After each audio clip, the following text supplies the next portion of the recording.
I will be speaking in English. Welcome once again to our spring membership meeting for 2025. I'm very excited to have everyone here. Please drop your name, your location, and your co-op in the chat so we can get to know each other a little bit. To get started, I'm going to briefly review our community agreements for the meeting today. If we can move forward in the slide. Just 4 brief community agreements to get us grounded into this space together. Please follow the USFWC Code of Conduct. Please stay muted unless you are speaking. Don't disrupt others. Practice active listening and assume good faith. With that, let's go into reviewing our agenda and how we'll be spending our time together today. Before I go over the agenda, I actually wanted to share a moment of personal reflection that I had as we open today's meeting. This is the 5th time I've held the responsibility for shaping the agenda and executing our all-member meeting since I became membership director in early 2023. And as I prepared for today, I found myself feeling a lot of confidence and excitement. And that's because I can see how we've grown. We can see each member meeting as part of a larger arc of our evolution together. And we're learning, iterating, and stretching towards better ways of sharing how we work, especially when it comes to governance and participation and how we build power together as a federation. So my hope is that today's agenda helps open more doors for members to engage with and shape our work. And with that little reflection and that spirit of shared learning and evolution, a warm welcome to everyone. And let's review the agenda today.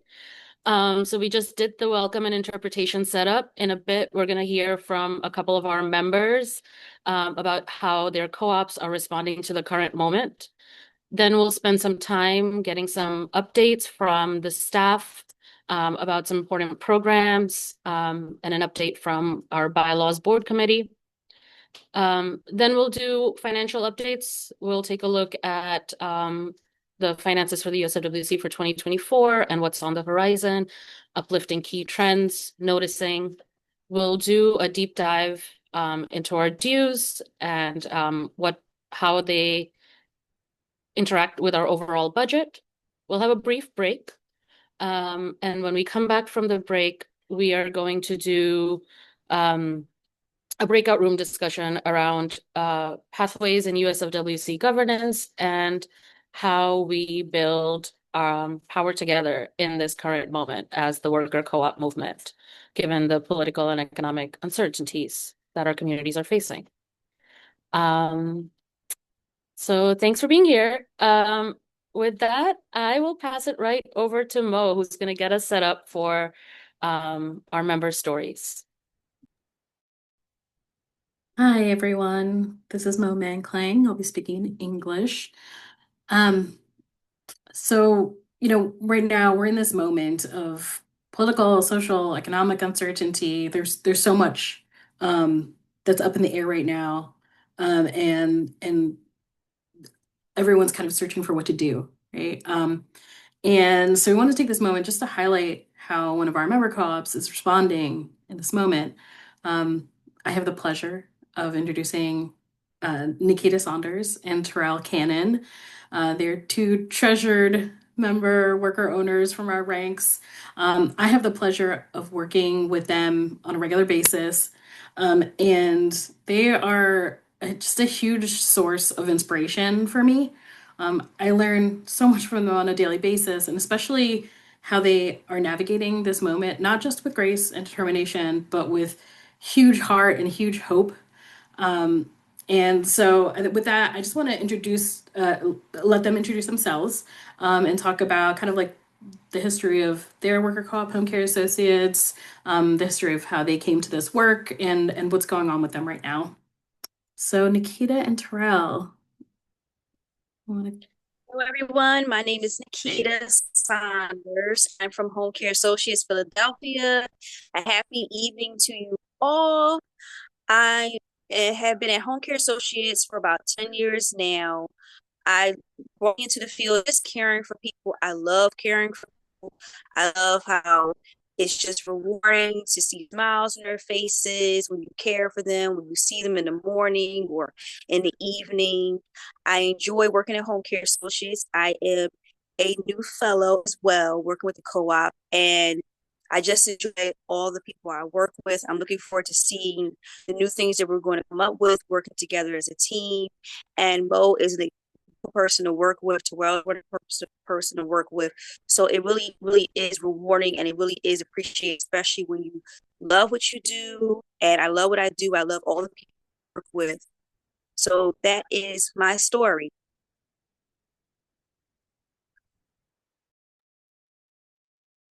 Thank you so much, Nikita. Terrell, are you still there? Just looking for you in I'm the. here. There you go. Yeah. Hello, everyone. It's good seeing some faces that I know and those I don't. It's great to see you this evening. Thanks for being here with me and invite me again to this space for this moment. I am the training director for Home Care Associates. I've been with Home Care Associates since its induction. Home Care Associates started in 1993 with the idea to become a co-op because the mission was to provide a quality of service for not just for consumers, but also for the employees. And with that in mind, it grew into the organization where the employees are the owners and have the power of the decision making of the company, which in turn helps them and empowers them to provide a quality of service. Being with Home Care Associates has, and being an owner of a co-op has really changed the direction of my life because in the time we are in now, and I can't say that I knew anything about, the policies around this industry, what power I had to make change in this industry. So being with Home Care Associates have allowed me to meet a lot of you and come into spaces where we can not just advocate for the rights and responsibilities of the federal or state government to help our community have, get a quality of service for the lives that they want to, to live a sustainable life. It has allowed me to be an advocate for that. And doing that, it has provided me with the opportunity to speak to legislation, go to council meetings to talk about where we were, where we are, and where we need to go. So with that in mind, we put things in place as an organization. For example, we have a training institute now that's going to train in the community on how to navigate long-term care services considering the dilemma we're in now with Medicare and Medicaid. We as a people in this industry, as well as co-ops, not only need to push those policies to benefit the community, but in that community are those caregivers and workers that help build and sustain a community. So with putting these things in place, and we want to make a statement, we want to make change so that at the end of any of our lives or this cycle, we know we left we know we left an indentation for those that's coming behind us to continue to carry this on to fight for this because like we say now, the baby boomers are getting older, we will too. So we need to put these things help put these things in place as a collective. Terrell, you're muted. How There long you have I go. been It was muted? only just for a second. Oh, I am so sorry. But in doing this work, also joining the Healing Home Care Initiative with the Ripple Foundation has also provided a space for caregivers from all over the city to be able to come in and talk about how this affects not only them and their lives, but their consumers as well. Because without the caregivers, without the consumers, we need each other alike to be able to help each other. We need sustainable jobs, they need sustainable care, need to be able to get the insurance, have the insurances they need to do that and not have to worry about being able to pay to go to an eye doctor or not being eligible to go to an eye doctor or receive, you know, a shoehorn that they may need, is in this being in this space and being a part of membership programs is the benefit of co-op to me because it allows us to not only have a sustainable job, but to also make change in the industry that we love to be in because we want to continue to care for people. So I came from the time where I was on public assistance, went to work and was just a number to a place where now my voice matters. I see the change, I make the decisions, and not just by myself, but along with my colleagues who are like me and the consumers who are needing us to provide them with a quality of service. So I say all of that to say that us as a collective is powerful in making these changes in this industry if we, continue to grow and continue to lean on one another to get the resources that we need and make the change that we hope to see. Thank you so much, Terrell. So Terrell mentioned, I'm sorry, this is Mo. Terrell mentioned the Healing Home Care Initiative, which if you haven't heard about it, it's a project that the Federation is working on alongside an organization called the Ripple Foundation, and both Nikita and Terrell are fellows that are helping to direct this program. That's all just about centering the workers within the home care industry and specifically in Philadelphia. So we have been talking. It's been a really importantly placed project because we started this project. What was that, Tara? Like maybe last summer, I Yes. think. Mhm. And it's been a journey for about the last year to just like figure out the best ways to not just talk to home care workers, but to draw in people who are holding power and force them to listen to the stories and understand what changes really need to be made for the workers. So I wonder, Nikita, I'm just I'm so grateful for you. I'm just looking at you in your work clothes at a client's house currently, and I would love to hear a little bit from you about how that experience has been for you and like leaning into some of this like advocacy work. Um, yeah, how do you want to share a little bit about the experience? Experience. I'm sorry, I couldn't hear you. I'm sorry. Oh, just share a little bit about like your work as a fellow in the Home Care Initiative. I just want to make sure people can hear you though. I'm not quite sure. I hope everyone can hear me.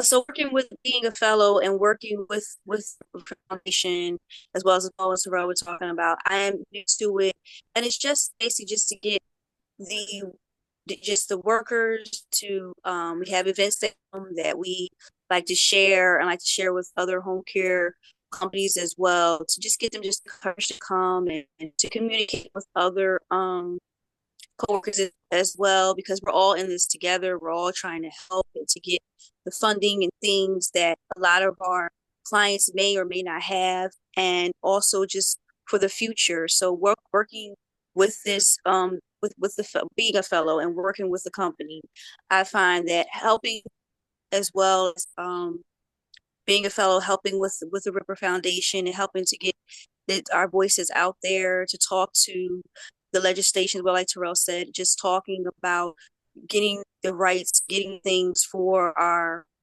consumers, as well as future of us being in that position that a lot of our consumers are in with getting the care and things that we need because all are working as a team. And I'm new to it, but I'm coming and willing to be teamwork, and I have talked to some companies and things like that to get them on board with getting out there, talking to your city legislatures and like your mayors and things like that where you live at to get them on board to help out with this because it all affects us at one point in life.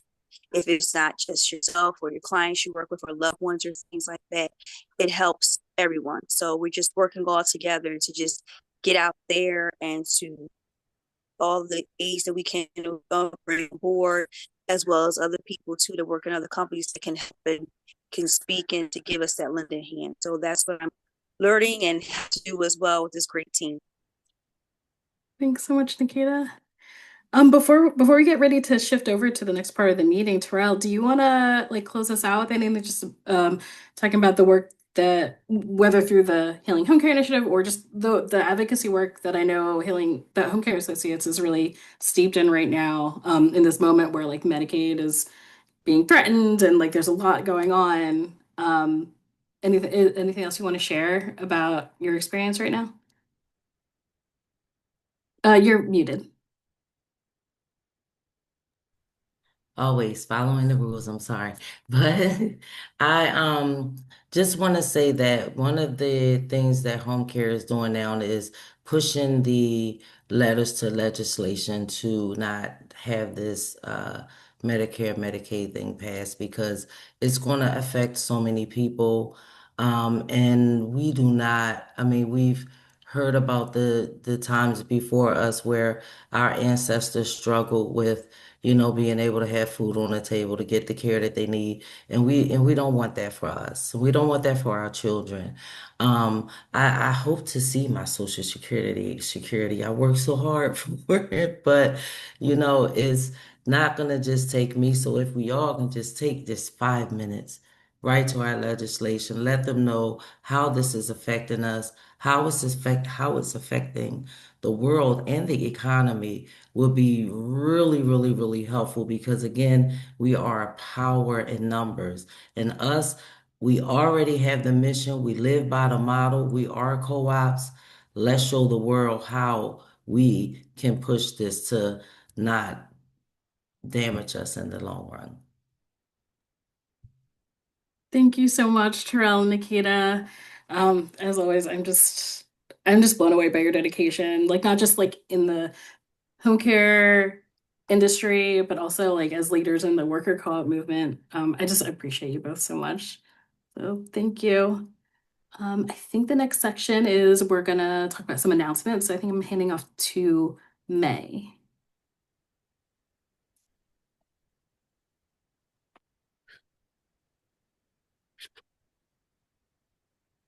Thank you so much, Mo. Hi, in Spanish. Sorry, in English. Um, and I am the Membership and Benefits Coordinator, and I'll be sharing some updates about our Worker Benefits Program. The Worker Benefits Program is open to all of USFWC members and their qualified workers and employees. The Worker Benefits Program also offers dental and vision benefits to our 65 members. So look out for information this fall if you're interested, want to learn more about how you can join next year. And also the full program includes dental insurance, vision insurance, and also we offer support navigating health ends. Our latest benefit addition is the retirement benefit access with Just Futures. It is important to know that we are working with our broker partners, Robin Fox and Michelle Swain, to develop several expanded benefit offerings for next year, 2026. And this includes reintroducing disability and accident insurance as well. If you are wondering on how to approach medical insurance for workers, check out our training to get started, and the link to that training will be shared in the chat. But the name is So You Want to Offer Worker Benefits, Where Do You Begin?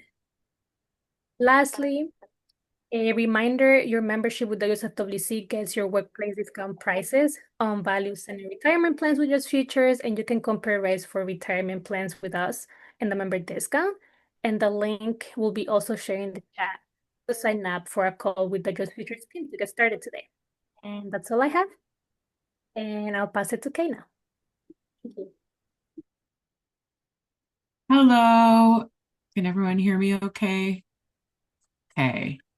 We've been having some choppiness, so hopefully I'll be a little clear. So I'm the manager of the Federation. It's just really exciting to see all the people that we are constantly emailing and calling in a room together. So thank you all for taking the time to be here and spend your evening or your afternoon with us. So I have a few minutes to make sure you all know about board elections and board nominations. We are currently in the season um, for nominations. So if you have been thinking about running for our board, or you know a wonderful new leader or seasoned leader in the cooperative movement who you'd like to nominate to run for our board, now is the time to do it. We're going to be sending the links in the chat for you all to submit your nominations and submit your recommendations for other people. Um, I did, I am asking board members, I think the chat, the person who's running the chat right now will send these. I did ask the board members who are currently on our board, and if there's any old board members, ex-board members on the call, we're going to put a little question in the chat just for the board members to answer. Because one of the things that I hear a lot, so like what I do right now for this nominations process is I'm emailing members one-on-one who we've been told would be great to run for our board to encourage them to run. And the number one email I get back is, really? You think I'm right or the right fit for the board? It's like it doesn't matter who the person is, how many years they've been in the movement. Everyone starts off with some doubts about what it means to serve on the board. And so I just want to express that our board has really worked to be a space where leadership of all types can come to the table, where folks with lots of different experiences and experience levels and backgrounds can come and participate. So if you're a worker owner who's just getting started in your co-op, if you're someone who's served on many boards, if you're someone that's serving on a board for the first time, there's a place for you at the table on this board, and there are mechanisms for support for you to participate. So if you're curious about joining our board, I would definitely encourage you to visit the website and look into what it means to be on our board. And so I'm going to take us to the next slide. You have until July 4th to submit your nominations. There's a lot of words on this slide. This information is on the website, but there's a clear list of what the asks are for our board members. So if you're thinking about what you have on your plate and what it would take to be a board member, there's a list of information. We're asking folks who are going to run for our board this year to commit to the 2-year board term, which starts this fall and continues into November 2027. And there's a few exciting ways that you'll be asked to participate. We have monthly board meetings. We have an annual 2-day in-person retreat. And we have several other committees and councils where our board members participate. So you can learn more about those commitments on the website. And yeah, if you have any questions or are board curious, you can go ahead and send me those questions in the chat right now, and I can answer them as we continue. Or we're going to send in the chat an email, my email address and my phone number. So please feel free to email or call me with your questions. But yeah, we're really excited to invite you all to step up and join our leadership team this year. And I'm just going to switch to Spanish for a moment.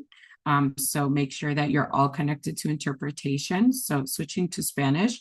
Quiero mencionar en español I que want la to mesa mention in directiva Spanish es un that the espacio board bilingüe. is Entonces, para las a personas bilingual que hablan space. So for español, people para who las speak personas que hablan Spanish, for inglés, people who speak eh, English, hay espacio para todos en there's la space mesa. for everybody on Nosotras the tenemos board. acceso a We have interpretación y access to tenemos notas y interpretation. comités We bilingües have cuando sea notes and necesario. bilingual Entonces, committees when invitamos needed. a personas And so we que hablan español invite también a Spanish postularse speakers para to la mesa also con confianza. inquire Y or si run tienen for the preguntas board. sobre eso, me pueden mandar And if un you have any correo questions electrónico o about this, you can send me llamarme a an la contestación email de or you can preguntas. call Ok, me creo que so eso I es can answer your todo. questions. Gracias.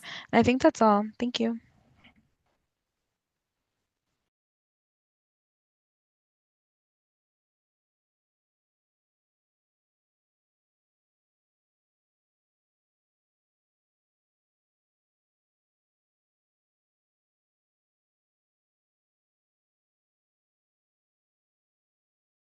think Angel is next now.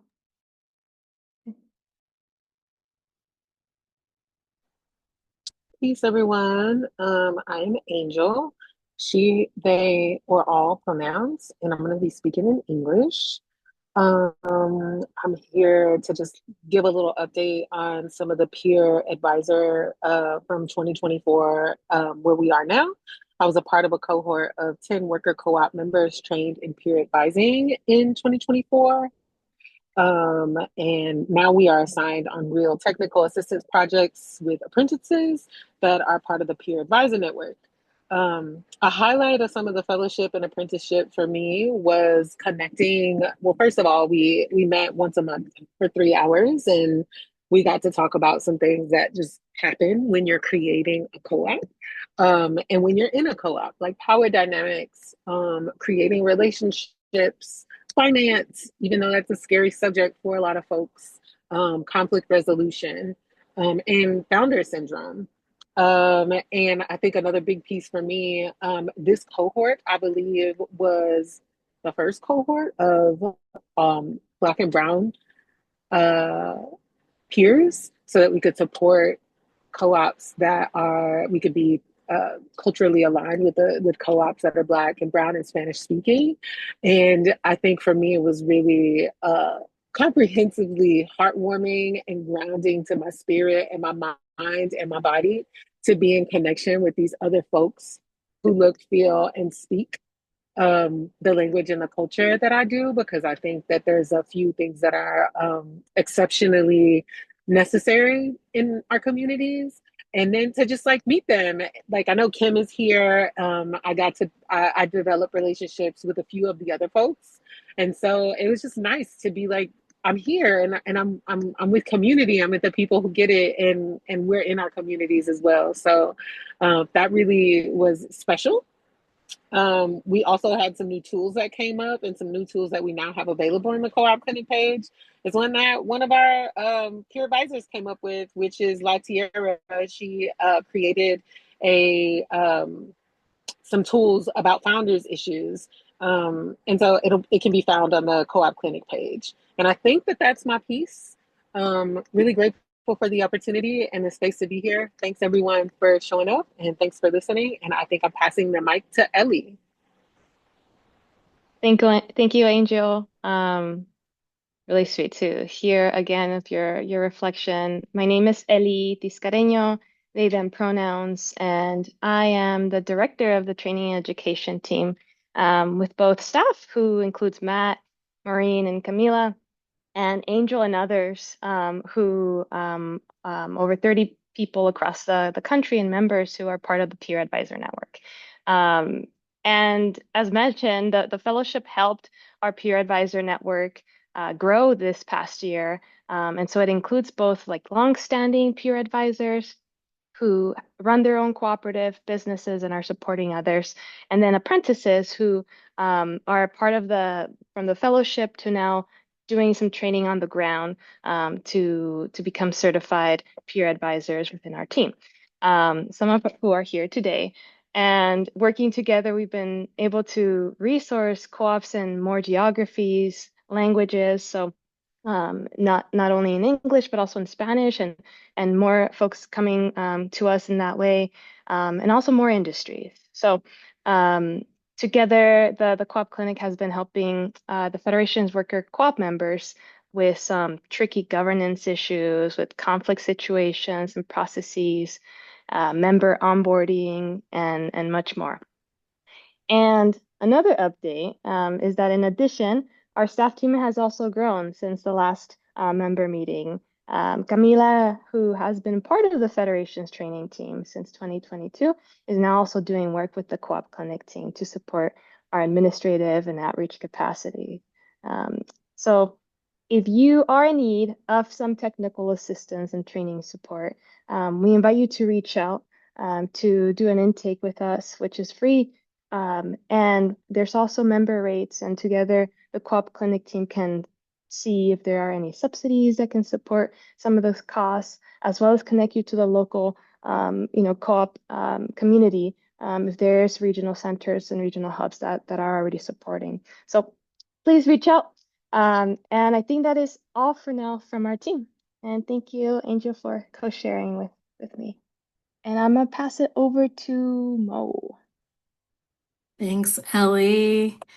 That's me again. I'm here to share a little bit about the 2025 Enterprise Census of Worker Cooperatives and Democratic Workplaces, which is now live, hot off the press. It just opened yesterday. Um, Raise your hand or add in the chat if you've participated before, throw up an emoji. Um, if you have participated before or are one of the few who have already completed the census, you're amazing. We see you, we appreciate you, and we thank you for doing your part to help us tell the story of the worker co-op movement. If you haven't participated before, this is how we get to understand each other and understand the movement, how we're growing, where we need to grow more, where the challenges are. This is like our temp check that we do every other year. And this is how we get the talking points that we use to help other people outside of the movement to become a part of it and understand it. So this census data that we're collecting, it gets turned into the state of the sector. That's the report that gives us all these talking points. Um, if you're feeling saucy in the chat, share your favorite talking point. My favorite stat is that the pay ratio of pay ratio from the lowest paid person to the highest paid person at a worker co-op is 1 to like 1.5. In contrast to the typical US corporation where the pay ratio is 1 to 344, which is wild. It is my favorite point to share and the one that makes me the most mad. So what that tells us is that we as a movement are doing an incredible job making sure that pay gaps are as low as humanly possible and that they are not an issue. We are holding workers at the center of like equitable pay and making sure that the people who are doing the work get to benefit from it. Shout out to Extra Extra Pizza. I should have put this in the deck, but Extra Extra Pizza is one of our members. They included that stat on their menus, which is a great conversation starter for people who just grab a slice at their shop in Buffalo, New York. So shout out to Extra Extra. It delighted me to no end to see it there when I got to see them in person last June. And so, the link is in the chat, I believe. And there's also a link to the last state of the sector, so you can see the last version of it and get ready. So we're aiming to collect all the data. It's open now. It's open until the end of June. Maybe a little bit of wiggle room if that feels difficult. And then we're going to gather all the data and produce a report that will be available next year. This is a great moment to encourage people to attend our fall member meeting where you'll get a preview of the data that we'll share in the report. So that's all for me. I just really want to encourage people to participate in the census. This is one of the most important things that gives all of us a reason to celebrate each other and talk about this movement that we love so much. So that's me, and I'm going to hand off to Kim Britt, our amazing board member.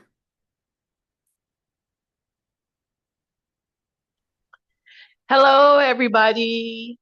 My name is Kimberly Britt, and I am a current USFWC board member and worker owner of Shy Fresh Kitchen here in Chicago, Illinois, and Jumpstart Housing Cooperatives.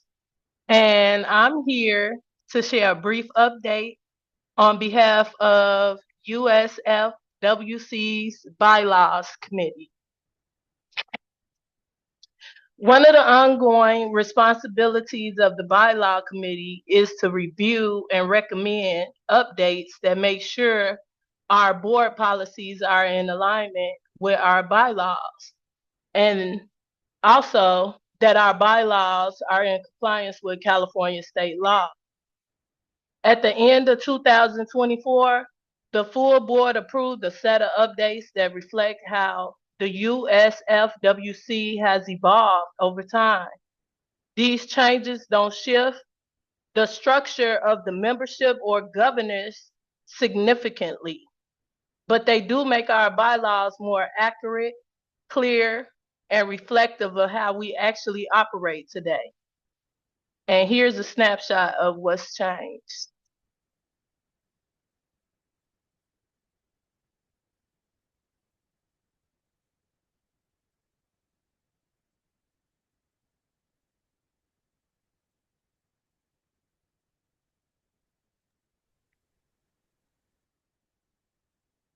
You can continue, Kim.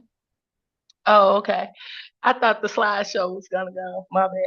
We officially updated our principal office location from San Francisco to Oakland, where our operations have been based for years.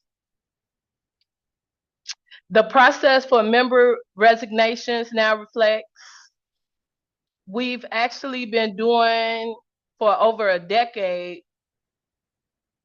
No, the process for members' resignations now reflect that we've actually been doing this for over a decade. Members submit requests to staff instead of to the Board of Secretaries. We remove outdated language and clarify board titles to match our current usage. We revised our regional designations. West Virginia was moved from the east to the south based on member feedback. And finally, we clarified the board's governance responsibilities, especially around the fiscal oversight and decision making. These changes are part of maintaining a strong and clear governance structure. A more complete breakdown is available in the memo in your packet. And we encourage you to read through that if you want more details. We also want to mention that this kind of governance work can be challenging, especially with regular board turnover and the reality that we're a member elected volunteer board. We're working to improve how we document and communicate these efforts. We welcome your questions or feedback. You can also reach us at membership@usworker.coop. Yes, you can find more details about these changes in your member package, which contains a memo with more information. I want to thank you all for your time, and now I'm going to pass it to May.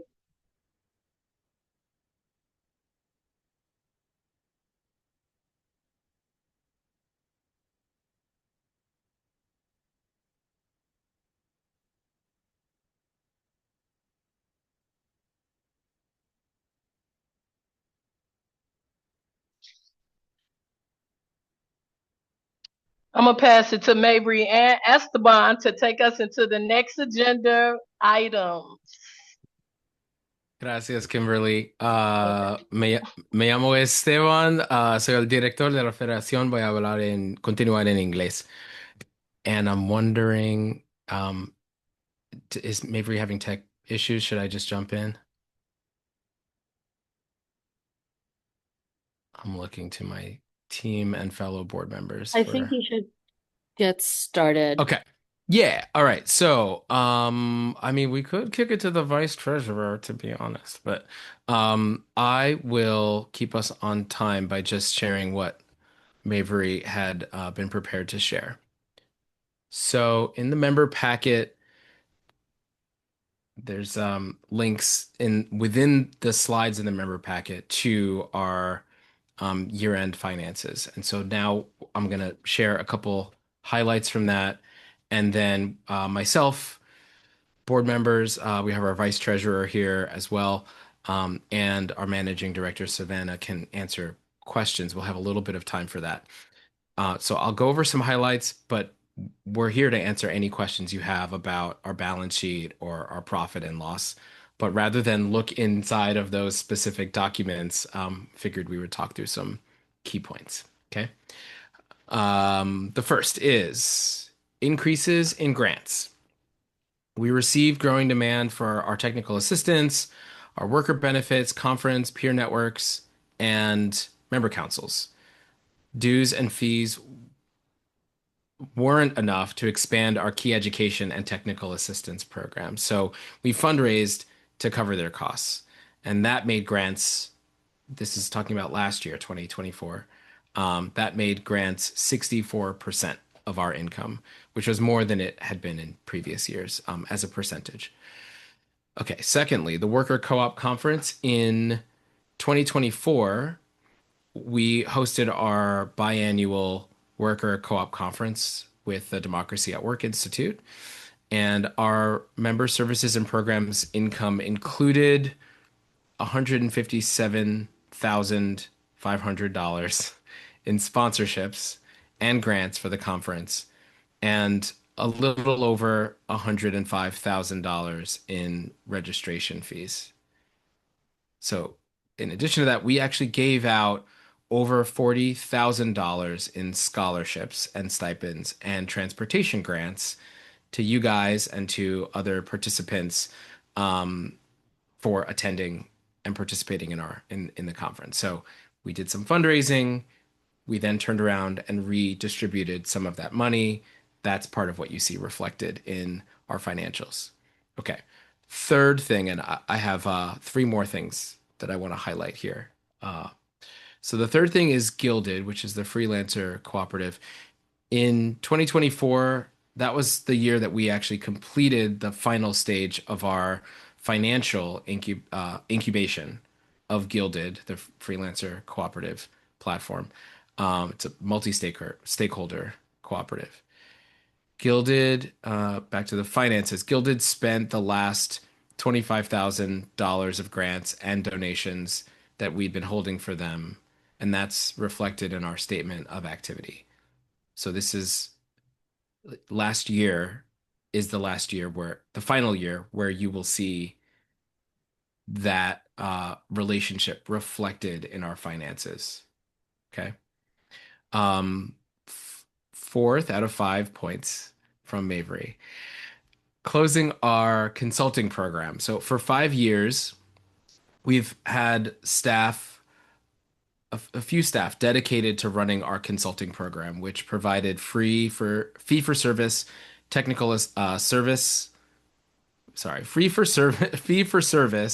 organizational training and consulting, usually to organizations who are not members of the Federation. And so that provided unrestricted net income and subsidized the work that we do related to advancing our mission-oriented work for the USFWC and for member services, advocacy, field building, all the other programs that we do to advance our strategy and our mission. In both 2023 and 2024, the cost of staffing that consulting team actually exceeded what that team was able to bring in revenue.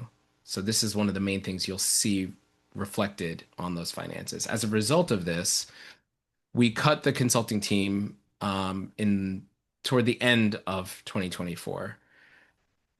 We did lay off one staff member, and then we transferred and reassigned another member to absorb them into the co-op clinic. Okay. There's 6 points. Whoops. So this is the fifth out of 6. Fiscal sponsors. Since we are a 501c6 membership association, right? So it's a type of nonprofit.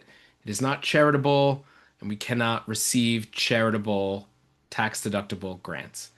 So we're a very specific type of nonprofit.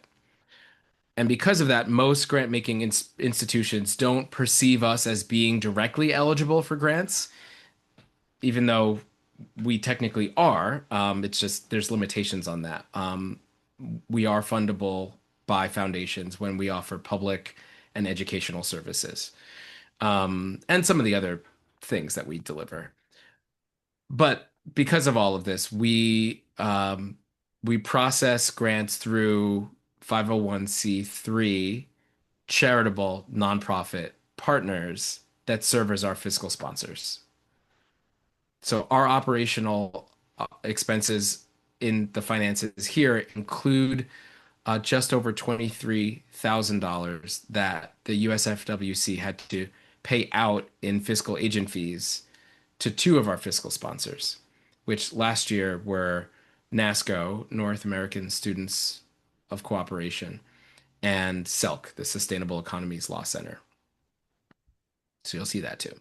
The last thing, ending the year in the black. So initially, the USFWC's net revenue, excluding Gilded, reflected a loss of just barely more than $100,000. However, after adding in grant awards that we received in the very last days, truly, I think it was the last week of 2023. So those were grants that we received at the very close of the previous year. Those funds were intended for 2024 work and programs. But just based on when they hit our books, we had to do some accounting. So similarly, subtracting the grants that we received in 2024 that we needed to hold for 2025, we actually ended the year with a net positive revenue of $78,000. So hopefully that makes sense and answers some of the main points on the finances there. I think there's time for questions, and I believe Savannah is also going to be spotlighted to join me in answering questions. I don't know if I'm spotlighted. I should be.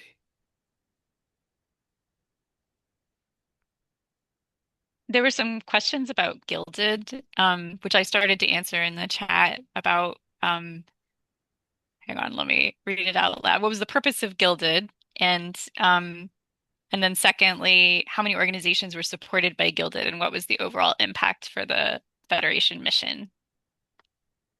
Sorry, I'm going to interrupt real quick, but you had additional slides. Were those?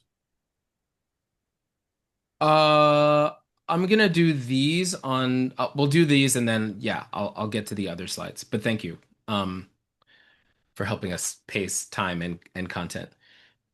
The number of organizations, off the top of my head, I could not say. I would say dozens, not hundreds, and not a handful, because what Gilded does is it helps client organizations who work with freelancers. That's a service that Gilded provides both to the freelancers and to their clients, in having more routine, predictable bandwidth for processing, invoicing, and payments, and also offering benefits to the freelance workforce, which is we see as a benefit to the client as well.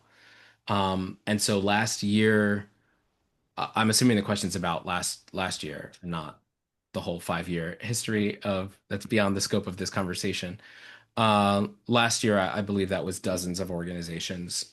Off the top of my head, I would guess between 25 and 50, but I don't necessarily know. And I know that all of the clients, including members who receive technical assistance, for a couple years, used Gilded when they were first figuring out their software and systems and trying to test it out more internally with trusted partners. We ran all of our co-op clinic invoicing and all of the peer advisors who receive 1099. I mean, we treat them as freelancers essentially, right? When it's not our own staff providing the technical assistance, that's how that program works. And so we did pilot partnering with Gilded on that. And so two things that both meant that however many clients, members, or otherwise process technical assistance contracts through our peer advisors inside of our co-op clinic, they all were direct beneficiaries. And then in terms of advancing our mission, I mean, that's one of our key programs. So there's that. Obviously, Gilded is also a cooperative, and so they're involved in a lot of networks. We don't track all of their partnerships directly, but groups like Art.coop, a lot of other organizations that are in that space. And so that aspect, and I see a bunch of members in the meeting today who are in the arts and culture field as well, including design and web design and graphic design, facilitation. Those are a lot of the freelancers that are involved in that aspect of our field. Although Gilded works with all kinds of freelancers, not just in the art space. In terms of the impact on the Federation, beyond all of that, No one wants to fund this work. We went about 12 years without receiving a grant of any substantive size. I think the largest one was about $25,000, was the largest grant that we were able to get.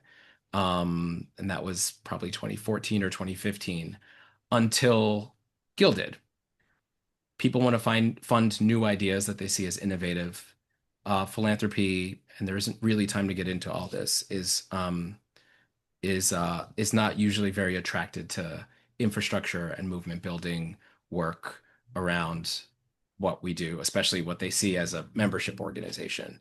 And so we were too small to even have the capacity to build out a fundraising team until we launched and incubated, incubated and then launched Gilded. And that was able to attract our initial $100,000 grant, which is why it freed up money for us to hire our first worker benefits manager, a full-time operations manager. Was the third person who we hired that year? Oh, right. Our technical our first halftime equivalent technical assistance advisor. So those are three very core functions of the Federation that paved the way for everything else we were able to do. So I really, until it was probably like half a decade of trying to grow, those were all shovel-ready projects that we had on a wish list. Like we continue to have a dozen different projects that are on a wish list that don't have resources or funding. And until we were able to get a little bit of excess money for a nascent project, it wasn't really possible to do any of those things. So then by having those groups involved, by getting funding for Gilded, it allowed us to hire those people and expand those programs, which then gave us more capacity to continue fundraising for those programs, including just the revenue model of being able to administer revenue or administrative fees and things like that, which is also on the finances. Anyway, deeper question, that is more to get into. I'm going to ask if the slide person can move us to the next slide. And I want to share a little bit more about, so this is getting a little more into the what's actually happening beyond the balance sheet and profit and loss and high level abstract numbers. So this slide shows how much of the budget went to each type of program or activity that we do. It's sort of broken down. The first time we showed a version of this was at our annual meeting last year in Chicago. And so we've received useful feedback that it was helpful to get a closer look at what this really means. So hosting the conference in 2024 was our largest expense, and that's followed by member services was the second largest expense. You'll also notice that about 18% of our expenses went toward administration, but that can be a very abstract, like what does that mean? Administration could be a lot of things. So for us, it's costs that are directly connected to what we were just talking about, our mission and our members. So that includes the costs of board member gatherings, meetings, gatherings, retreats, member communication platforms, including the one we're using right now to meet. It includes the cost of staff traveling to visit members. That might not be the same as visiting for technical assistance, which might be logged in a different category, but visiting members generally. Data management for the worker co-op census that we were just announcing is launched, and financial management of our membership program. So those are all the types of things. There's obviously more things and more detail in that category. And then the other one I wanted to unpack is the strategy bucket. That's in that, what is that, like a indigo, dark teal, something color. And that includes executive level work. Obviously, my time is part of that, but I'm not the only one. But it's executive level work to carry out strategic planning, participating in co-op conferences, including ones that many of you put on and invite us to. It's our time in being involved in trainings and board meetings and retreats that build strategic partnerships with movement organizations. Sometimes those are members, sometimes they're not, or they might be associate members, and time for planning and developing new initiatives, which we just got a close look at one version of what that could look like. So I think a lot of the other categories here are self-evident, but I'm going to keep us moving to the next slide as we gather questions, and then we'll hold time to answer them. So this one is fairly self-explanatory, but it gives you a sense of the breakdown of our member dues from last year by different member categories. And the one, if you're able to see the slides in bright blue, or in the large one in blue, is the worker cooperatives. And then democratic workplaces, which are very similar, are actually, you have to jump to that orange slice, which is a little bit smaller. So if you combine the democratic workplaces and worker co-ops, you'll see there's almost a super majority of dues by member class. But the actual second largest category from last year was developers, and then it kind of follows from there. So you can track that a little bit. Worker cooperatives continue to be the largest portion, but the dues overall only made up about 8% of our total budget last year. And that was a historic low percent of our total budget, which is why the talking points that I was sharing from Mavery kind of started with that question about the proportion of grants and where that comes from. And we'll talk about that in a moment in the next section. And then lastly, if you go to the next slide, I think this is the last one in our financial overview. This just shows the amount that we wrote off. It includes, so it's a reflection of discounts and also dues that were written off or forgiven that we offer to members who are experiencing financial hardship. And in 2024, this was a larger percentage than it was in 2023, the previous year where we went through this. And who knows what's going to happen this upcoming year, the year we're in, and the kind of conversation we'll be having a year from now. We'll see. So we might only have a couple minutes for questions on this section, and then there's a little more to say about dues specifically in the next section. But let's pause now and see if there's additional questions that Savannah or I or the board can answer about our financial report.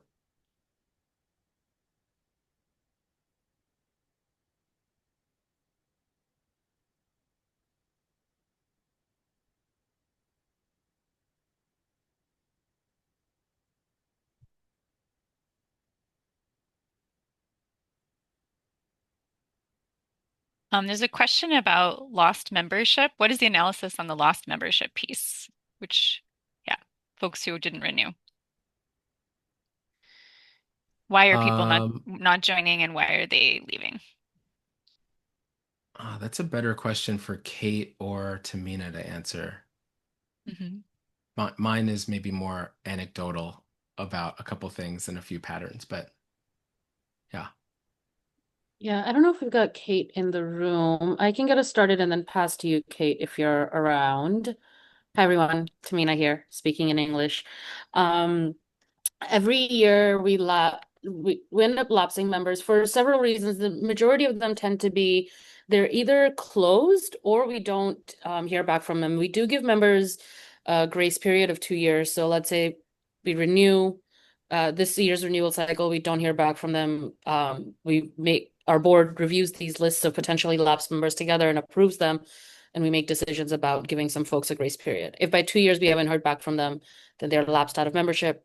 Other reasons tend to just be that they're closing down operations, and sometimes internal financial reasons that they might not be able to pay for membership at the time and want to come back at some point. Tend to be the general reasons why members leave. And if Kate is around, she can add more context to that. Yeah, we're talking about like why members lapse, right? That's the question. Yeah. So, I mean, I think, Tamina, you kind of covered it. I think it's a great question. We've started to do more tracking on our end of the why behind members leaving as of about 3 years ago.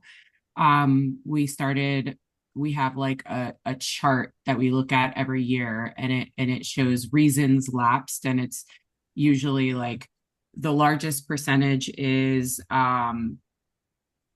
either folks who have closed or not continued their startup projects. The vast majority of folks that don't renew on any given year are startup projects that didn't continue. And then from there, there's like closing co-ops, which is a very small section of folks. And then there's like a few folks who are like, we want to put our finances or money elsewhere, and we can't prioritize this due to our budget, which we usually, as we mentioned before, work with the member to find a discount that works for them to stay members, or encourage them to, pursue requesting like a full write-off or cancellation of their dues for that year. So usually that's a pretty small number. Yeah, it'd be cool I can share that chart with folks for the future. Yeah, there was one question that I think we have time for, which is about our overall strategy with associated partners, which I do think relates to this dues question. We're in the finance section, but it's related enough that I'm just going to hit it now, and then we'll move on to the next dues conversation, which is that we don't have a strategy about prioritizing recruitment or even retention necessarily for associate members. Like everything is based around the 6 other membership categories. We do have a lot of strategy that's about certain types of organizations who end up fitting in the associate partner category. So we're not out here trying to just get a lot of generally associated groups who don't do co-op development, who aren't worker owned, who aren't worker co-ops themselves, who aren't local co-op networks or organizations, right? Like all the other categories, startups, conversions. Our time is so limited, we're not going after those groups broadly.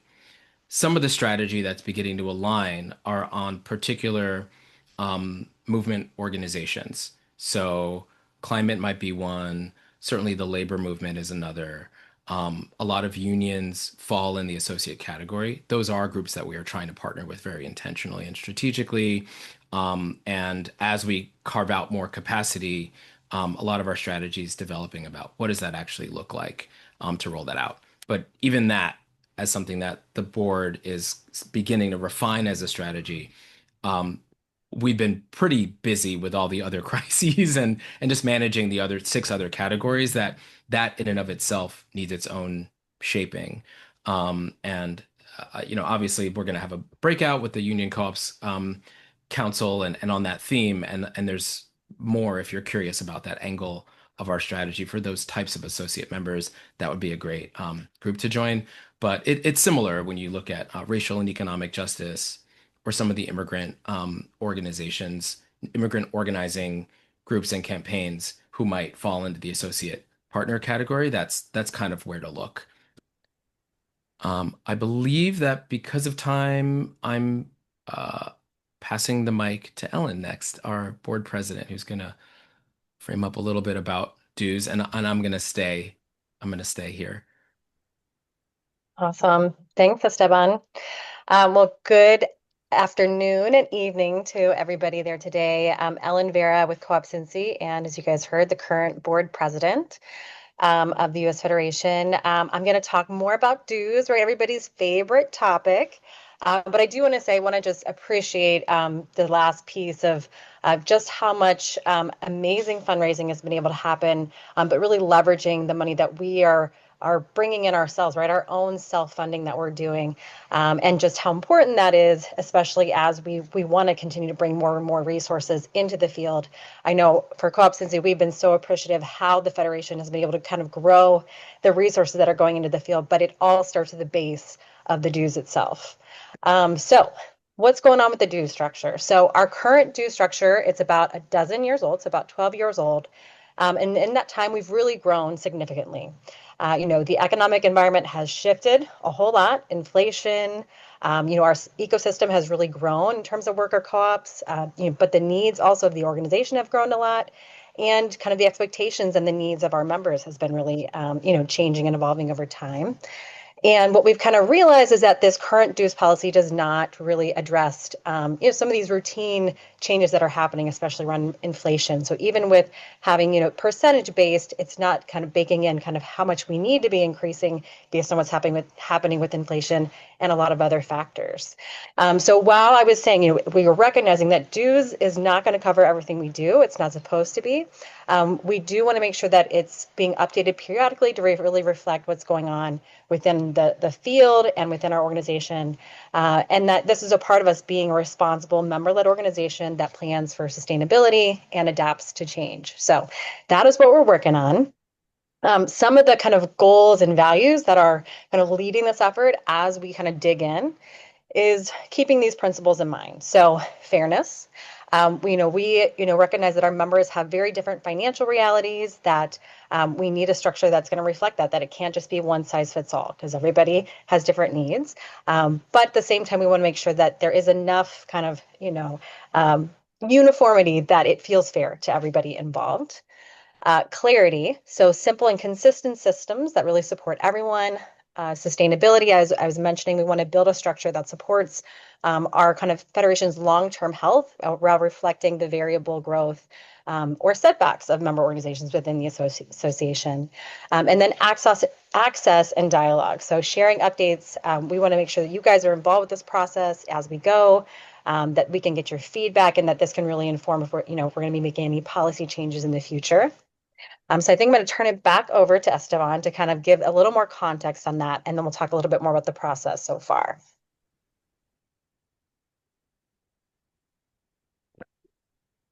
Thank you, Ellen. Gracias.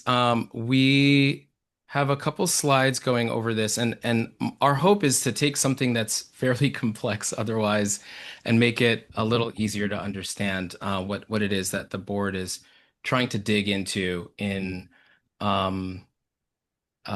setting policies that can help this be more sustainable and shifting so that we're not down to something like 8% of our budget being from membership dues, and also to make sure that across member categories things are more balanced and intentional. So we're going to go to the next slide. Oh, sorry, but Tamina, was there a point that you wanted us to raise about that last slide? I might have moved us forward. Just a little bit about why this moment of information sharing is important, and looking at it as, principle 5 of information and sharing, so that people are well informed for the changes or the proposals or the policies, or in consultative moments that might be happening in the future, to be able to have democratic control. So I wanted to just give that context a little bit. I don't know if you want to say more about that. Right. Just that I think all of the co-op principles as a kind of interconnected structure, right? They're not separate values that we rank and choose our favorites. They're actually quite interconnected.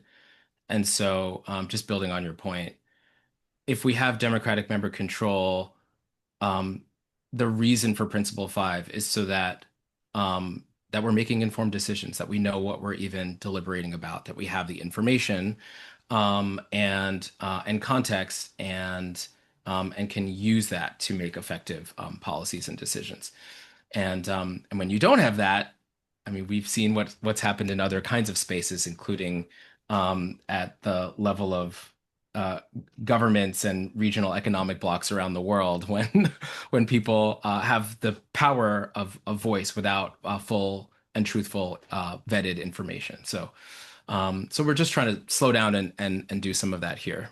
So hopefully this it's almost like a mini training is helpful to offer some information and context. Okay, we can go to the next slide now.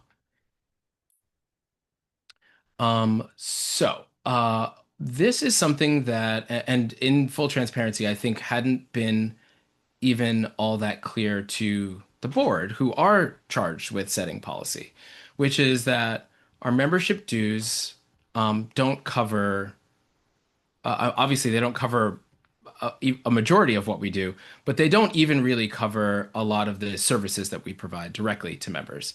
And that's okay. That's why we're a nonprofit. Otherwise, we could just be a business that provides services transactionally to clients or members.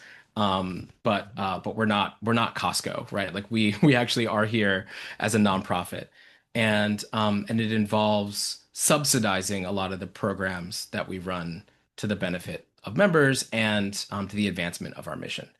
So we wanted to pull an example of why it's worth it to be a member of the Federation. And it's helpful both for you to share a little story and report backs to your coworkers inside of your membership organizations, but also to neighbors and groups that you organize with about um, why we should be busier continuing to subsidize all of the services we offer to members. So this is an example of a co-op that we have anonymized by giving it a new name. We're calling it Red Carrot Co-op. It's an actual member. That is not their actual name. We picked this member because they are very typical across the diversity of our membership. It's a very typical and common experience. So this is first of all, it's a worker co-op as a member. You just saw on the pie chart that most of our members are worker co-ops. So this is typical. We didn't pick a developer or a federation partner, for example.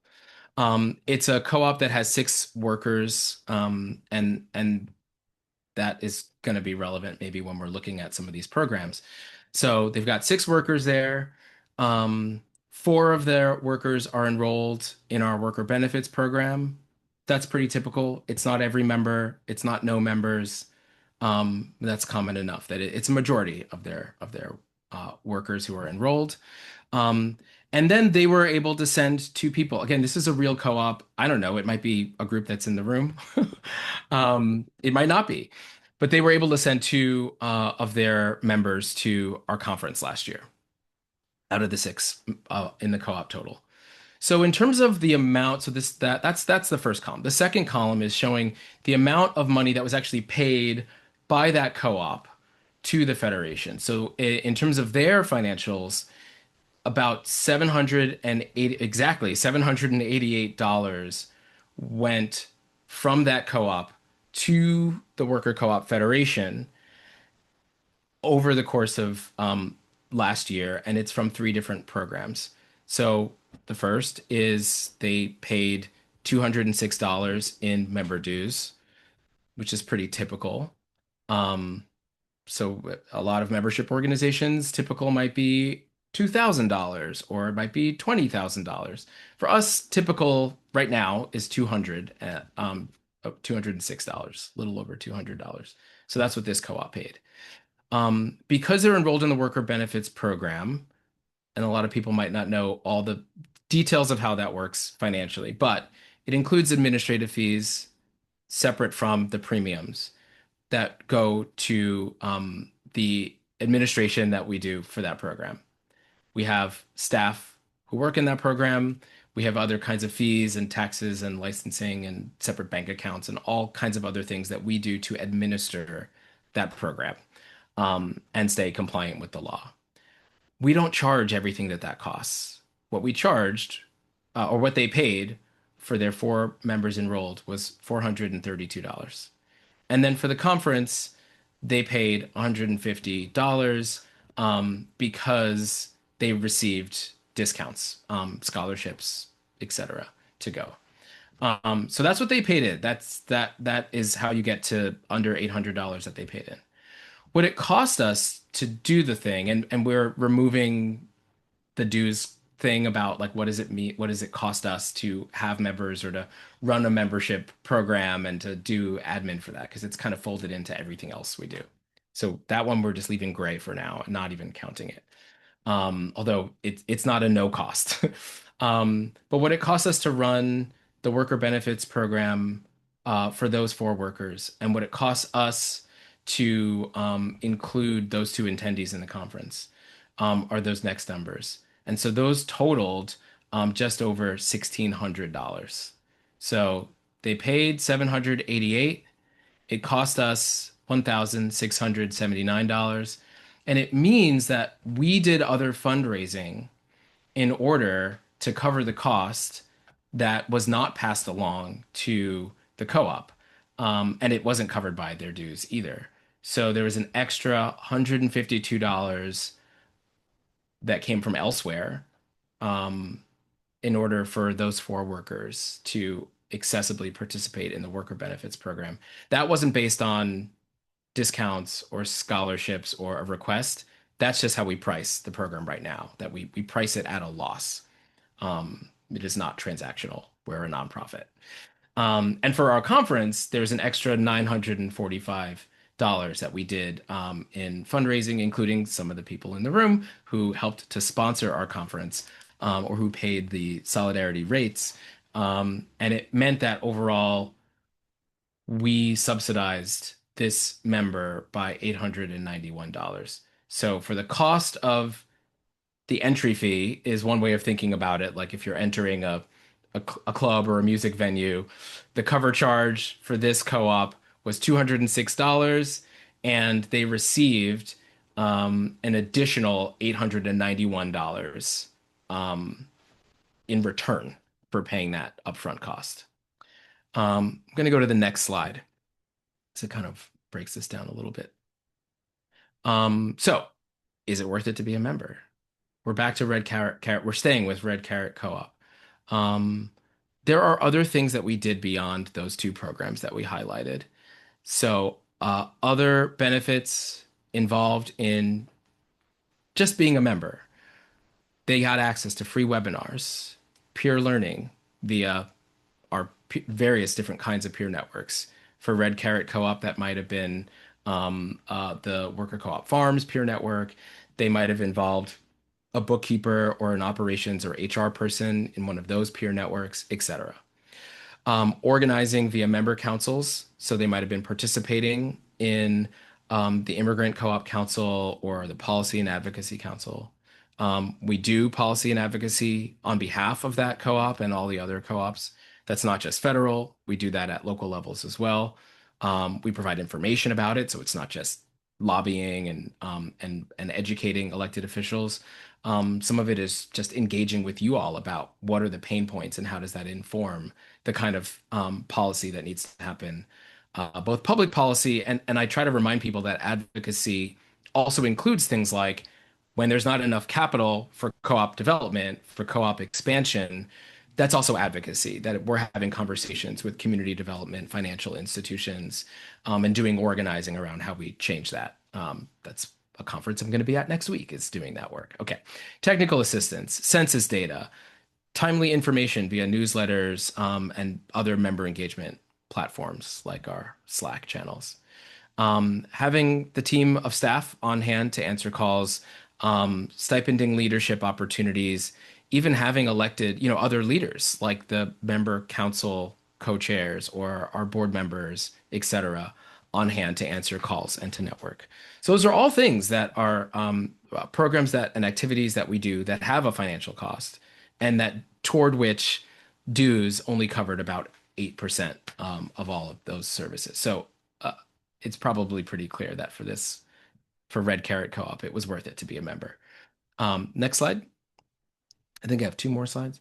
Bottom line, average total fees paid by each member this is now getting outside of just Red Carrot. We're just averaging highest, lowest, divide them all up.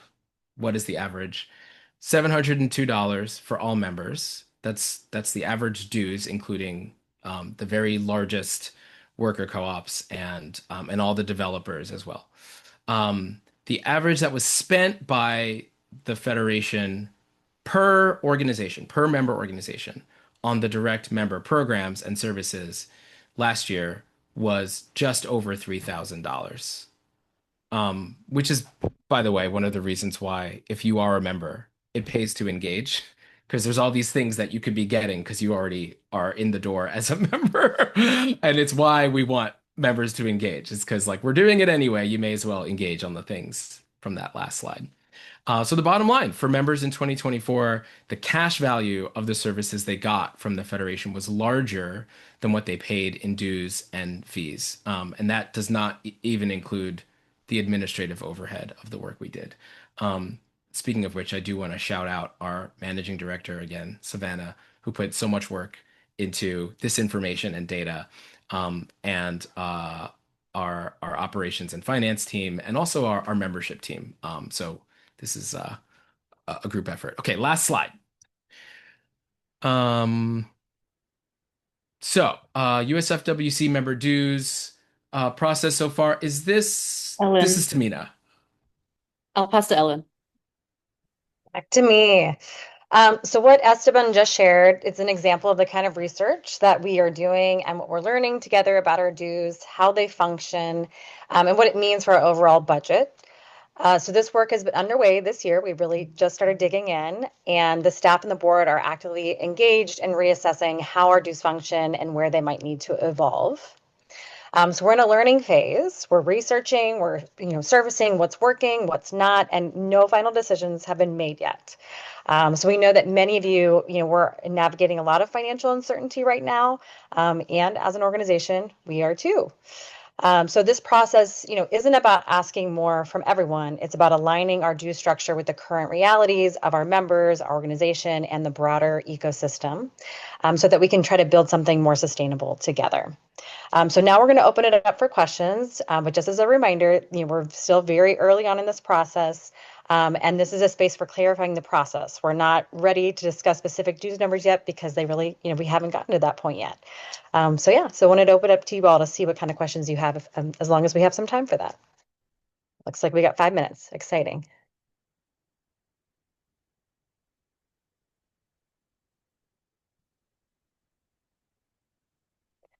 So some potential prompts for folks if things aren't right there at the top of your mind. But is there anything new that you learned from the information that we just shared, or anything that surprised you? And we'd love to hear too if there's aspects of the membership that feel the most valuable to you right now, of just what you want to see fully supported. And then if you have any examples of due structures and other networks or associations that you feel like you've been a part of and have worked really well or fairly, we'd love to hear about that too. So those are just some things that people could share.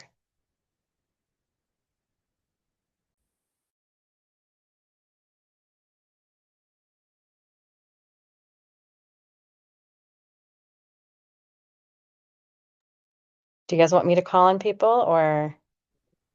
Yeah, I think we can start with Christina, and then I see Gail has a question in the chat.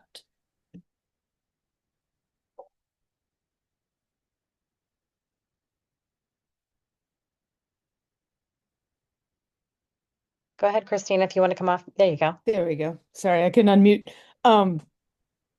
So I love the cooperation across cooperatives, cooperation among cooperatives principle of the co-op principles, and I would love to know, I see you doing field building around, there was a long thread in the chat around funding and getting philanthropic funders to fund cooperatives.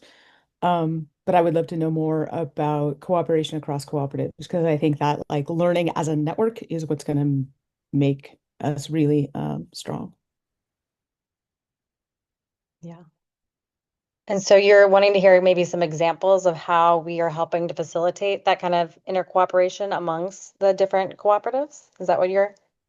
Yes, or anything that if you have that a lot going on, and maybe this is outside of the scope of this meeting, but I would love to know what are the types of cross co-op cooperations that really thrive, prompts for co-ops to not be so scared of coming out of their own little, oh my gosh, we're just trying to survive here kind of bubbles. Yeah. And really get that going. It's a great question. I can start, and you might want to add to this, Ellen, because I know we've been really digging into this in our strategic planning with the board. Cooperation among cooperatives is everything we do. I mean, it's not possible for us to do anything on any given workday without linking co-ops. So the question for us when we get into strategizing and programs is about why and toward what effect. I mean, it's in our bones and our DNA. So we don't need to really worry about getting folks to connect and cooperate. It's really about what's the strategy behind it? What are we trying to accomplish? And that's many things. So some of it is about making the businesses stronger.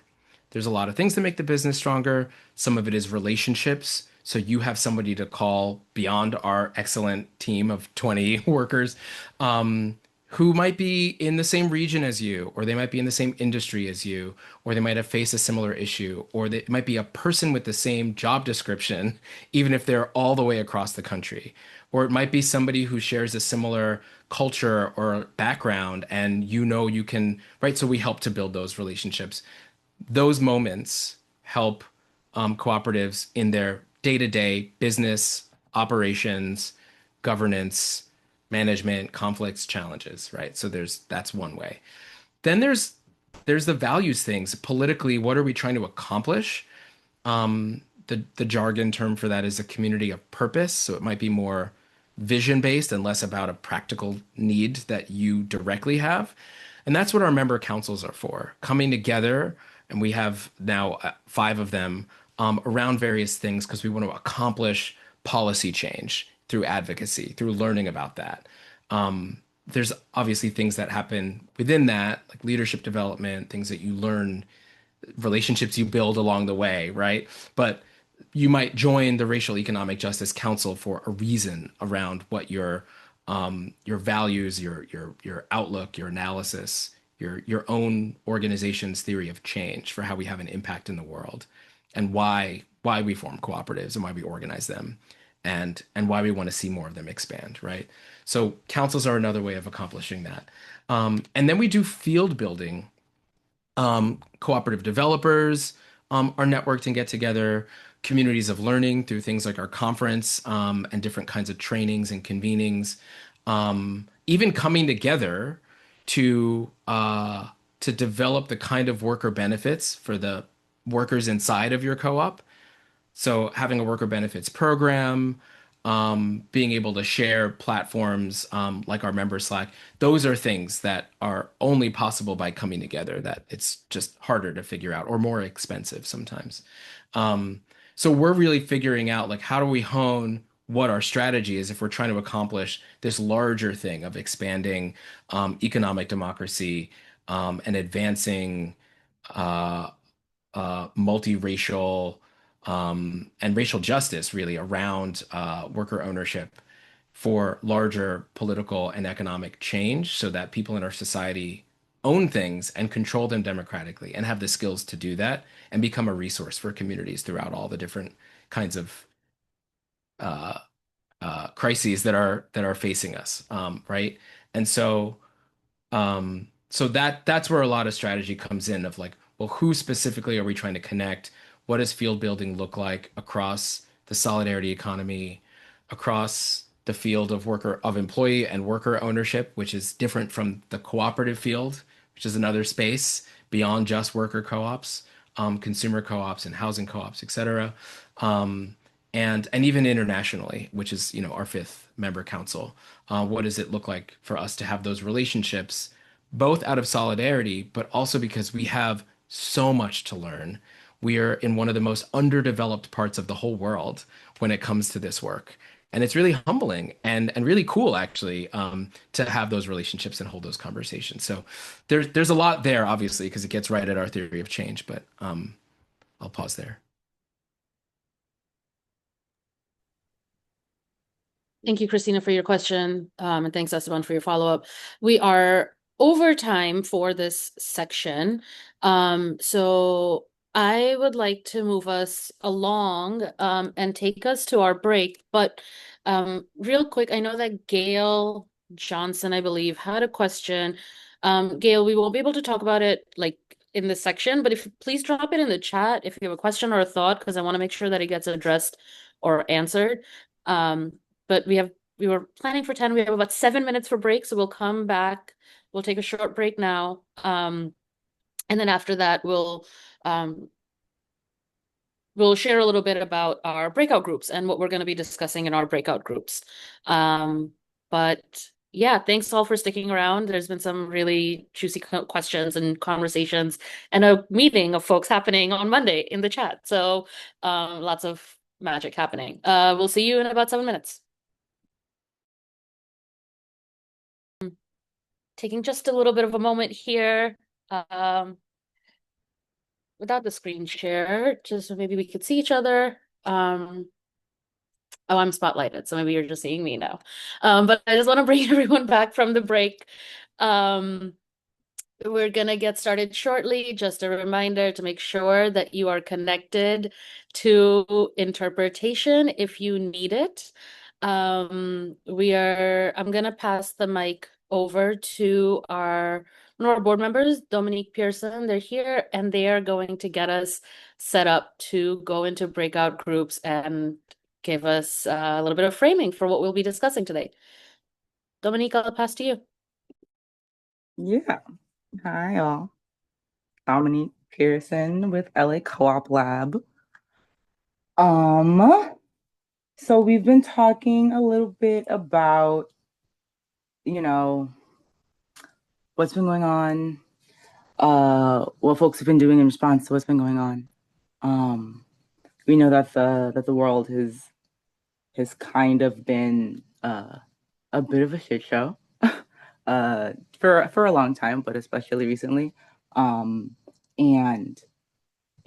a lot of our co-ops are responding to it, right? And I know a lot of us at LA Co-op Lab, and I'm sure other members have been recipients of some of the amazing work that our staff has already been doing to support us in these times, as far as pulling together informationals and workshops and resources around some of the crises as they've come up, right? And I think we've been responding, right? I think we've been doing our best to be responsive and react as well as we can to what's been happening. But I think we are really trying to move forward in a more proactive way.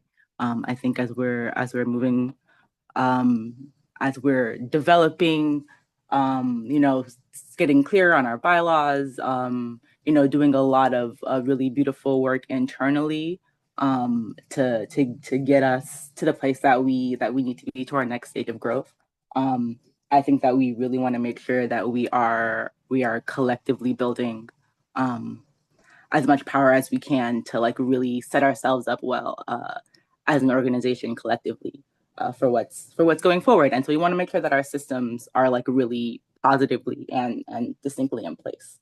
And so we're really trying to pilot a process to better connect, right, what folks need, what our member leadership is doing, and what our governance structure is looking like. And we as the board do a lot of that leading as far as that governance goes, but we really want to make sure that those pathways for communication are really clear, and that we're doing the best we can to have the ship steered by all of us. You know what I'm saying? And so to that, we are really trying to consider a few basic kind of updates to our processes for communicating, for our membership communicating with us, right? And so those things kind of might include a call for proposals, right, for all of our voting members. Those things might include criteria for sorting different proposals, right, so that our governance is really clear about all of the things that we as a collective get to decide on, versus what things are better addressed in some of our other rooms of governance, right, our member councils, our peer networks, our board and staff spaces. We're thinking about more predictable formats, right, for reporting the status of those proposals back to y'all, back to us as a membership, and figuring out a good practice of sharing proposals and proposed actions really clearly with the full membership and figuring out what outcomes might come from that, right? So whether that's full member votes or just a poll to get to know how folks are feeling about things, or a statement from a council or things like that. So we really want to make sure that we have some basic components in place that might just surface a little better. And so we have our membership councils, or we have our member councils, our policy and advocacy, right, our racial and economic justice council, our our Immigrant Council, right, and our Union Co-ops Council. And we have these folks that are supported by board members, right? We have these spaces that have this board representation so that folks that we can hear what's going on and make sure that that's really included in our conversations on the board that move through governance.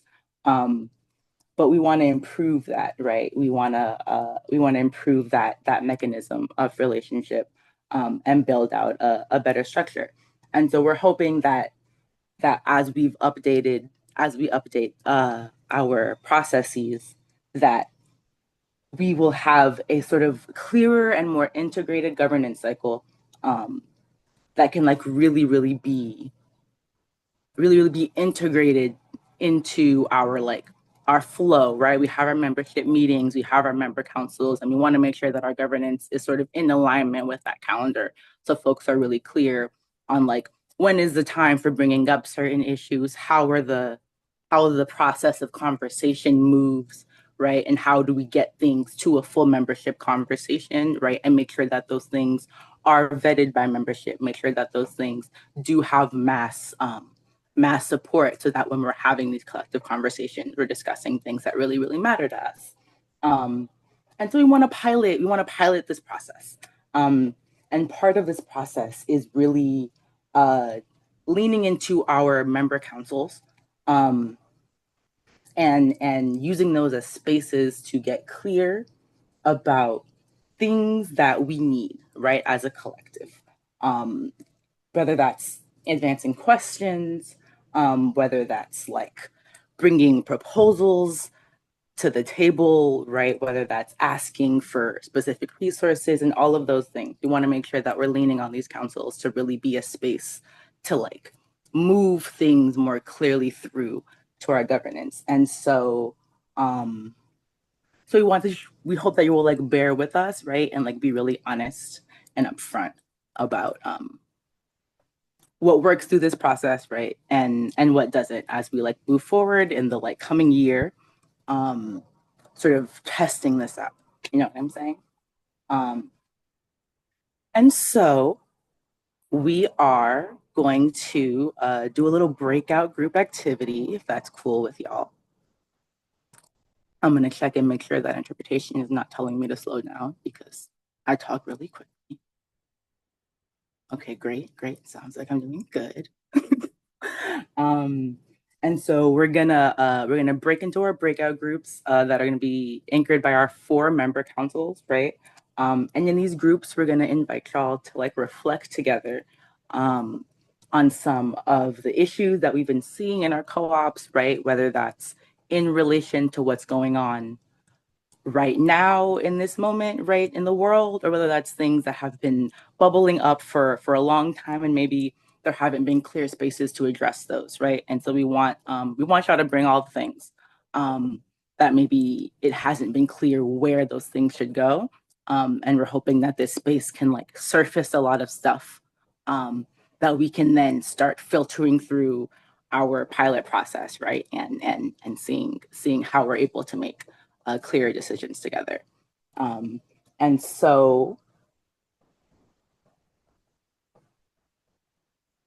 I am going to, I think, turn it over to perhaps Tamina to get clear on exactly how folks are moving into those breakout groups. Yes. Thank you so much. Thank you, Dominique. I'll do the logistics of getting us set up. Like Dominique said, we're going to go into breakout groups now, themed by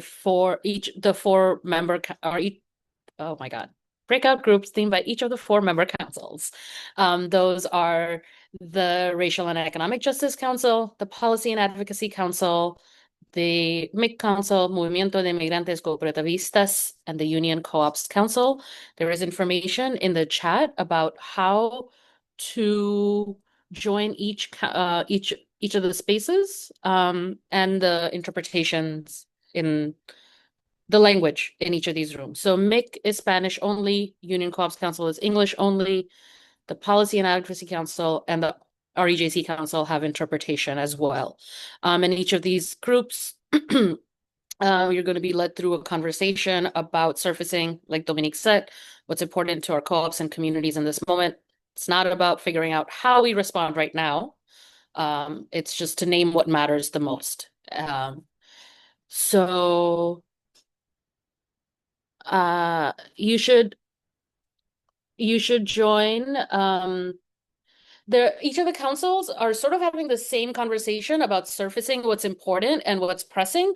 It'll be slightly different based on the scope of the work of each council. So the Union Co-ops Council is going to talk about how are co-ops and unions working together, how are we incubating union co-ops, whatever their area of focus is.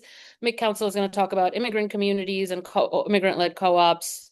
Racial and Economic Justice Council is going to focus on their topics, and policy and advocacy has their scope of work around the advocacy work that they're doing this year.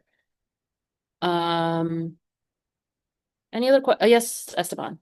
I'm just offering a little extra framing as people are deciding where they want to go.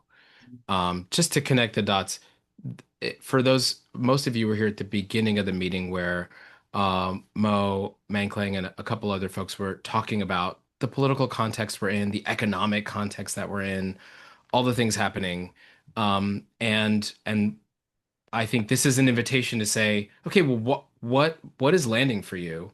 How does the context of the world, how does the urgency of this moment translate to the way that the organizing you're doing, the prospects for cooperative development, worker ownership, to advance or thrive? Like, what's being threatened? How are you being impacted? And then because we have several member councils that are already formed, it's an opportunity for you to be grounded in what you think needs to happen, or to share some of your sense of the problem, and then connect it to an organized group of other members around who can maybe shape that into something of a strategy, depending on those themes. And so if that helps you figure out where you want to land for this conversation, it's like just show up grounded in what your reality is, and then you can connect with a group of people and a facilitator around what we can do about it as the Federation.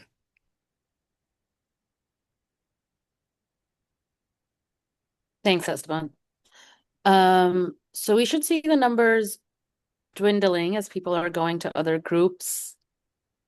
I'm open to hearing from behind the scenes staff if there's any other support needed to get folks to where they're going.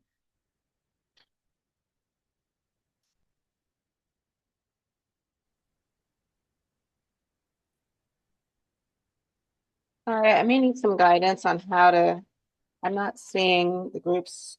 I'm on my phone, so I need some guidance on how to do that. Sure. Leslie, do you know which group you'd like to join? Can you see the racial justice one? Okay, the Racial and Economic Justice group will stay here in the main meeting room. Okay. So if you are here, you want to be part of the Racial and Economic Justice Council breakout group. Otherwise, let us know if you need help getting somewhere else. Thank you. Yeah. Welcome back to folks who are rejoining us from your breakout groups. If you left this Zoom room and went to another room and you're coming back, make sure that you are rejoined to interpretation in the language that you need access to. And thank you for everyone for joining these groups and having these conversations. I myself stayed in this room and heard a little bit from folks who were thinking about the Racial and Economic Justice Council, and thinking about, in this moment of deepening crisis that we're living through, what matters to us most right now? What do we want to hear? What do we want to uplift as issues that really matter to us? I heard some great ideas around how we do engagement in a tough time like this when everybody feels tired and exhausted, about pooling resources, and a little bit also about support for immigrant worker owners and co-ops. I'd love to invite everyone, as we're wrapping up this moment, to maybe drop a word or a phrase that's resonating with you from what you heard today. Today's conversation was just the beginning of us hearing what matters to our members. It's also part of, as Dominique mentioned earlier, the sort of pilot process we're trying out to connect the leadership that is already developed in our member councils to our board governance. And what we heard today will guide how the board and the leadership of the member councils moves together and how we do this work together. So this brings us towards the close of our meeting. Thanks everyone for having been here. If we can go to the next slide real quick. I'm going to close us out.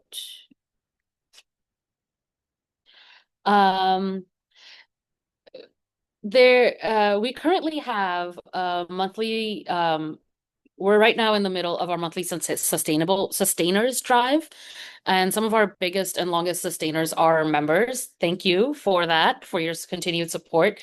Today I wanted to uplift our current goal and make an ask. Our goal is to end June with 100 total sustainers, and to raise $20,000 in individual donations to support our work.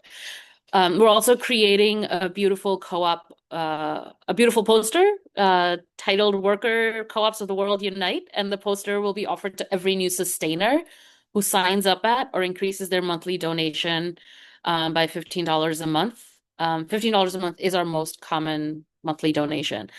So I wanted to uplift this campaign, make the ask, and thank everyone for considering this. And that brings our spring member meeting to a close.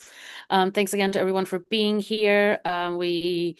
Just as a recap, we started off the meeting, we heard from our members doing some beautiful home care work. Nikita Saunders and Terrell Cannon, who shared about their experiences. Then we heard about a little bit of the financial updates of the Federation, and we got deep. We did a deep dive into our dues and how they factor into our overall budget. We took a brief break. Then we came back and we had a discussion about what really matters to us most, so that we can surface some key issues, themes, themed by member council work areas that can provide some guidance for the next work and strategic work of the board and the member council leadership. Thanks again. Have a great evening, everyone.